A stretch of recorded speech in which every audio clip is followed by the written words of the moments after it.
আসসালামু আলাইকুম ওয়া রাহমাতুল্লাহি ওয়া বারাকাতুহু।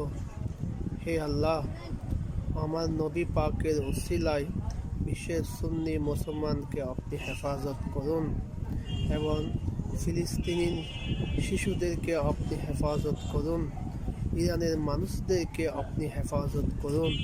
হে আল্লাহ, ইরানকে এমন শক্তি দান করুন যে শক্তি দিয়ে ইহুদি রাষ্ট্র ইসরায়েলকে যেন ধ্বংস করে দিতে পারে।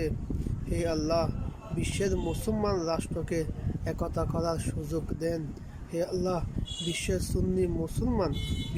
সুন্নি রাষ্ট্র যেন একতা হয়ে যেন ইরানের পাশে থাকে, সেই তৌফিক আপনি দান করুন এবং ইসরায়েলকে যেন ধ্বংস করে দিতে পারে এমন তৌফিক দান করুন। আল্লাহ, আপনার গায়বী মদত নাজির করুন। আল্লাহ, ফিলিস্তিনের প্রতি গায়বী নজর করুন।